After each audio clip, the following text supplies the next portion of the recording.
সেই ধরনের একটা পরিবেশ আপনারা যদি আমার সাথে থাকেন, আমি আপনাদেরকে নিয়ে সেটি কায়েম করতে চাই।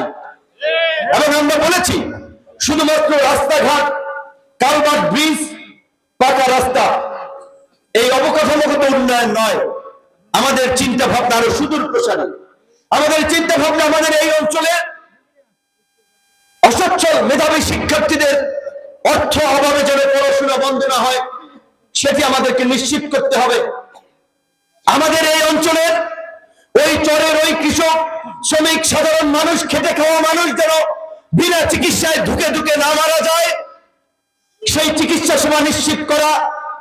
আমাদের গর্ভবতী মায়েরা যেন অপুষ্টিজনিত সন্তান দুনিয়াতে এনে রোগে শোগে না ভুগে, গর্ভকালীন সময়ে আমাদের মায়েদের জন্য পুষ্টিকর খাবার সেটি এনশিওর করা, আমরা আমাদের জায়গা থেকে সেই সুযোগটি আমরা তাদের জন্য করব।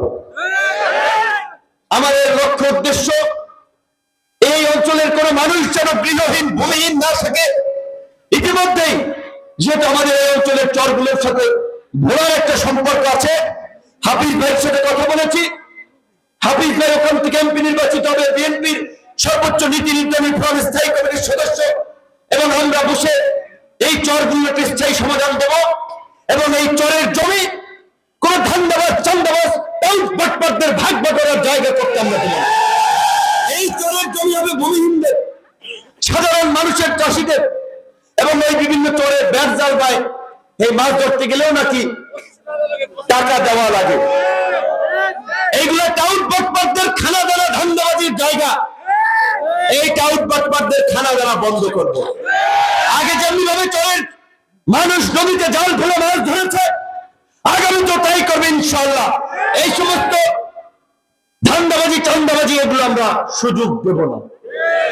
কিন্তু সেটা আপনার উপর নির্ভর করে। আপনারা যদি কারো মিষ্টি কথায় তার পেছনে ছোটেন, তাহলে আমাদের কিছু করার নাই।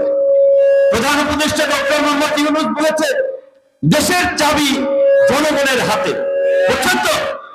নেতা কে হবে, জনপ্রতিনিধি কে হবে, সেই চাবি আপনার হাতে। যে যত বড়ই হুঙ্কার দেখ, যে যত বড়ই কথা বলুক, আপনারা যদি ভোট না দেন তাহলে জিরো। কাজেই আমার আপনাদের প্রতি আহ্বান থাকবে, দাবি থাকবে। গত 1 বছরে, 1.5 বছরে দেখেছেন কোন জনপ্রতিনিধি না হয়েও এই গলাচিপা দশমিনার মানুষের সহযোগিতা থেকে শুরু করে বেশ কিছু রাস্তাঘাট, মসজিদ, মাদ্রাসা, মন্দিরে আমরা উন্নয়নমূলক কর্মকাণ্ড করেছি, বরাদ্দ দিয়েছি।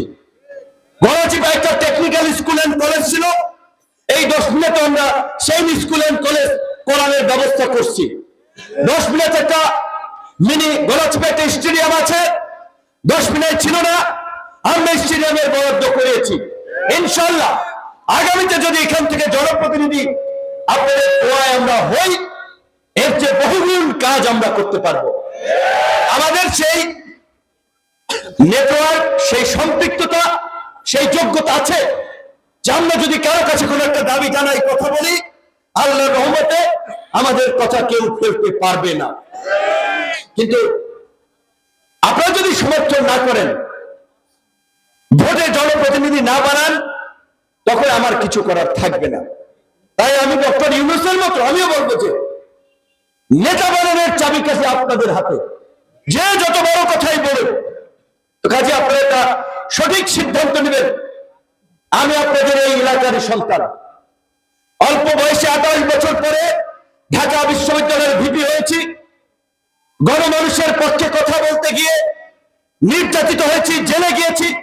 এমনকি এই মোহাম্মদুল্লাহ মধু ভাই 10 মিনিট ছেলে রাজপথে আমার সঙ্গী ছিল, হামলার পরে হাসপাতালে নিয়ে গেছে, জেলখানায় বেল বন্ডের কাগজ নিয়ে গিয়েছে।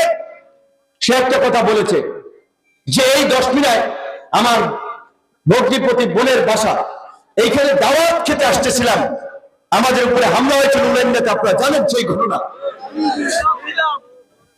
এখন তো সরকার বদল হয়েছে, সেদিন যারা হামলা করেছিল অন্যায়ভাবে লাঞ্ছিত করেছে, আমাদের ক্ষমতা ছিল, কিন্তু আমরা কি কারো বিরুদ্ধে মামলা দিয়েছি? কাউকে গ্রেফতার করিয়েছি? থানায় কোনো লিস্ট দিয়েছি? দেই নাই। যারা থানায় লিস্ট দিছে, মামলা করাইছে, জামিন করাইছে, ব্যবসা করছে, তারা এখন আওয়ামী লীগের জন্য দরদ দেখাচ্ছে। তো আমি কথা তো গলাচিপা দশ মিনায় বলি না, গলাচিপা দশ মিনার মানুষ নিয়েই শুধু কাজ করি না, একটা দলের প্রধান হিসেবে সারা বাংলাদেশের মানুষের জন্য কথা বলি, সারা বাংলাদেশের মানুষের জন্য কাজ করি। জাতীয় পর্যায়ে পত্রপত্রিকায় নিউজ আমরা কথা বললে আমি পরিষ্কার ভাবেই বলেছি অনেক আগে থেকে, শুরু থেকে, যে আওয়ামী লীগ একটা বড় রাজনৈতিক দল। তৃণমূল পর্যন্ত যেই দলের নেতা কর্মী আছে, 1 থেকে 1.5 কোটি সক্রিয় সমর্থক আছে, সবাই অপরাধ করে নাই, ধান্দাবাজি চান্দাবাজি করে নাই, মানুষ উপরে জুলুম করে নাই। নিরীহ আওয়ামী লীগ, সাধারণ আওয়ামী লীগ, তাদের প্রতি কোনো জুলুম করবেন না, অন্যায়ভাবে কাউকে গ্রেপ্তার করবেন না, হয়রানি করবেন না, এই বক্তব্য গলাচিপায় 10 মিনায় নয়, ঢাকায় বসে একাধিকবার দিয়েছে। ইউটিউবে সার্চ দেন, ফেসবুকে সার্চ দেন, মিডিয়ায় দেখবেন অসংখ্য নিউজ এই সম্পর্কিত আছে। কাজে আমি এইটুকু অবশ্যই বলতে পারি যে আমি এখন এলাকায় 90% সময় থাকি। 2 উপজেলার ওসি এসপি কে পরিষ্কার ভাবে বলেছি, এখানে জোট সমর্থিত প্রার্থী আমরা, বিএনপি সঙ্গে অ্যালায়েন্স করে নির্বাচন করছি। আবার জনগণের রায়, জনগণের পালস, এটা পরিষ্কার যে বিএনপি সরকার গঠন করতেছে। কাজেই সেই সরকারের অংশীদার হিসেবে অবশ্যই এখানে আমাদের কনসার্ন প্রশাসনের শোনা লাগবে, আমাদের অনুরোধ, আমাদের আহ্বান তাদের বিবেচনায় নেওয়া লাগবে। তো কাজেই অন্যায়ভাবে যদি কেউ কোনো ধরনের হয়রানির শিকার হন, জুলুমের শিকার হন, আলতাফ চেয়ারম্যান আছে, সামনে মিজান ভাই আছে, 10 মিনিট লিয়া ভাই আছে, মিলন আছে, আমাদের এইখানকার নেতৃবৃন্দ, কালাম পঞ্চায়েত এই জসিম নিয়ে আছে, তারা আমাদের সংগঠনের নেতৃবৃন্দ, তাদের কাছে জানাবেন, তারা আমাদেরকে জানাবে, আমরা সেটা দেখব ইনশাআল্লাহ। সর্বশেষ এই কথাটুকু বলেই শেষ করতে চাই।